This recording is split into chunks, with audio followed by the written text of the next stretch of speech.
to the show, where we share the stories of the many who intersect with our healthcare system but are rarely heard from. My name is Kevin Poe, founder and editor of Kevin MD.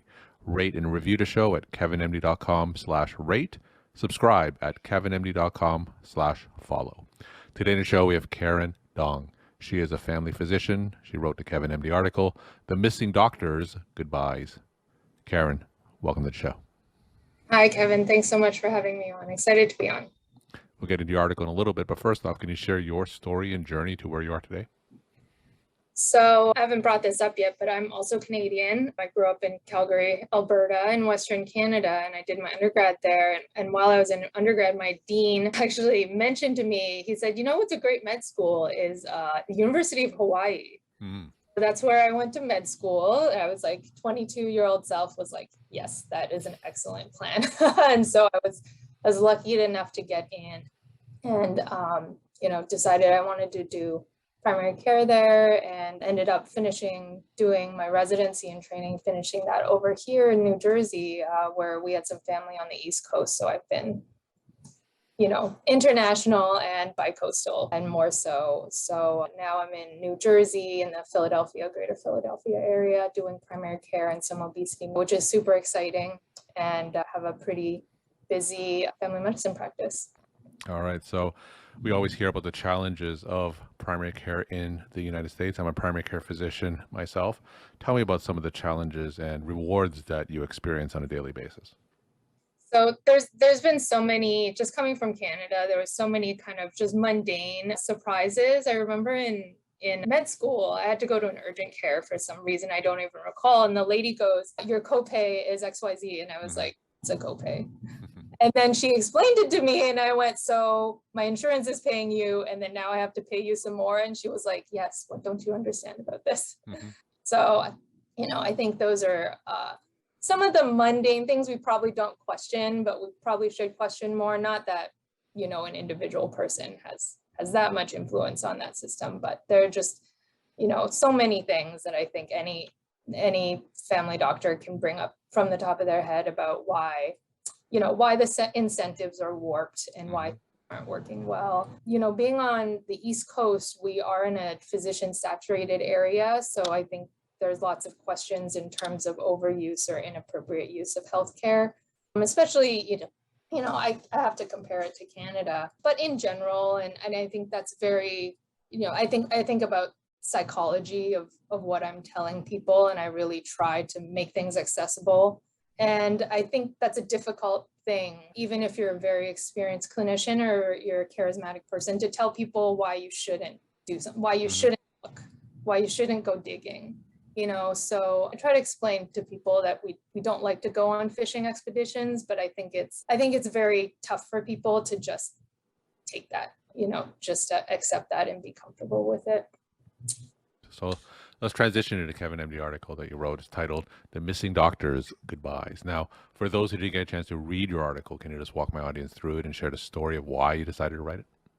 Yeah, so I was in private practice for a couple of years after I graduated residency, and it was a pretty traditional practice, broad spectrum. We rounded the hospitals, we did some nursing home rounds, a normal outpatient care, lots of procedures, and it was a long established practice, and I had some great relationships with patients, and I decided to leave to kind of get more academic and career development opportunities than was available in a little private practice. And after leaving, a certain amount of patients, decided to hunt me down, and it just struck me how bizarre that whole process was. And I've since talked to lots of people who said these having restrictive covenants and non-solicitation clauses are variably defendable legally, but it's as a chilling effect, we self-censor. And so I've had lots of patients who have since joined my new practice who tell me my old doctor disappeared on me, and looking for them. And so, when they say that, I'm like, oh, I'm that doctor to a bunch of people. And I've had some people who even 2 years on have found me eventually. And it's, as a educated internet savvy person, I'm like, just Google it. It's not a big deal. But for some people, that is an insurmountable barrier, or they just don't feel comfortable doing that. And so, each jump, which I think is going to be more and more common as people, as new medical graduates don't necessarily expect to stay in the same practice for long. Most people will switch jobs, I believe, in the first 5 years they're practicing. Those transitions of care will be more and more common. And it's almost sad when I notice who tell me that, oh, this is just the way it is. I haven't had a stable doctor in X number of years, and that's too bad. And I wish I had a chance to say I'm not leaving because of a certain reason, and give people the choice to decide if they want to see me. And some people want to drive 2 miles further down the street, and some people do. And it's just funny because people have told me now that, oh, we heard you moved to the West Coast. We heard you had a medical issue. Just people fill in the blanks in such funny ways. And it's like extended medical telephone for what people think happened to you. So how exactly did you make that transition? Now, for those patients or physicians who aren't familiar with how physicians transition from one practice to another, go into detail in terms of what exactly happened with you. Did you suddenly leave? Did you tell patients you're going to leave? Was there a letter sent out to all the patients? What are what was some of the details of that transition? So I had a fairly low-key transition. I had a great relationship with everybody at the office and the practice owner. And so verbally told people that I was leaving, that I was staying in the area, and that, but I can't share anymore because of business kind of anti-competitive or pro-competitive practices. I don't know which category to put that in. But nonetheless, I did that for maybe 4 months. Sure.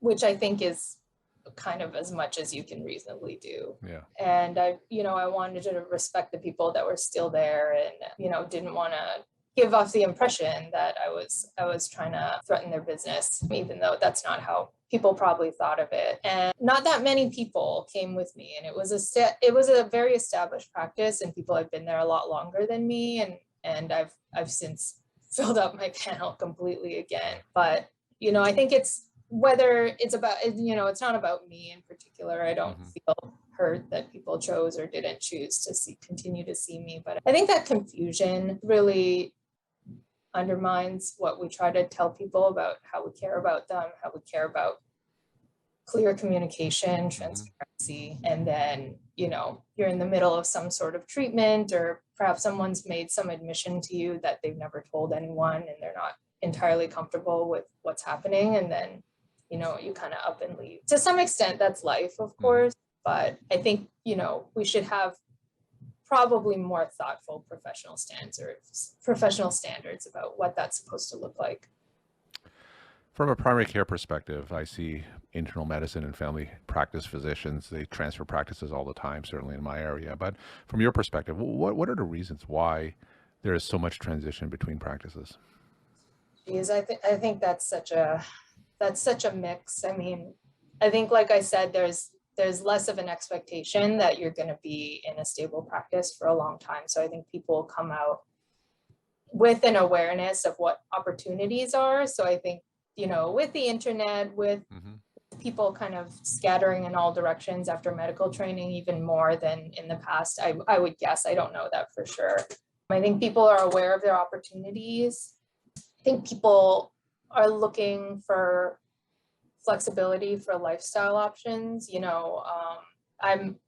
Not many of my co-residents or people that I train with do kind of broad spectrum traditional family care, and the ones that do are in rural practice. So even my private practice before is becoming more unusual, and I don't do hospital rounds. I just do outpatient care now. And so I think you lose some of your, I don't want to say skills, but some of the breadth of what you can do or what you're willing to do. But the trade-off is better lifestyle. I have call coverage with this big pool of physicians now. I can take vacations without, kind of abandoning my patients, even though they still complain when I do go away for a week. So I think, and people know what's out there. There's a lot of people heading towards hospitalist care and urgent care. And it is, I don't know. I wonder if people are less attracted to this kind of this idea of having an established long-term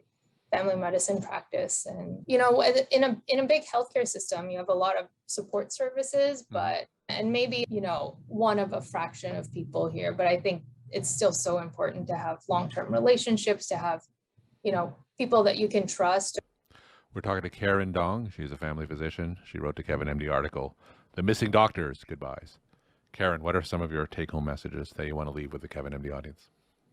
I think it's important to take ownership of the communications you have with your patients. I am concerned from the person who answers the phone when someone leaves to take a message, to the messages that I send out, to follow through. And it really takes a village, especially when you're in a large healthcare system. The circle of accountability grows and grows and grows to the point where, someone can easily say, there's XYZ other team, someone else will take care of it. And I think we have to redesign communications so that the circle of accountability becomes like a small office where people can do multiple tasks and cover multiple things, and feel ownership of communicating with people and doing right by people. And I think that's a big question for big healthcare systems, how we're going to do that. And then, just everyone communicate honestly and find the right person for you. It doesn't matter if you need to jump around. I think people are uncomfortable doing that, but we're used to that by now. As healthcare providers, I get patients all the time, and patients who tell me what they don't like about me, and I'm like, all right, noted. So I think it's important for patients to advocate for themselves and find themselves a place that's comfortable for them, where they'll get good care and trust in the care that they're getting. Karen, thank you so much for sharing your time and insight. Thanks again for being on the show.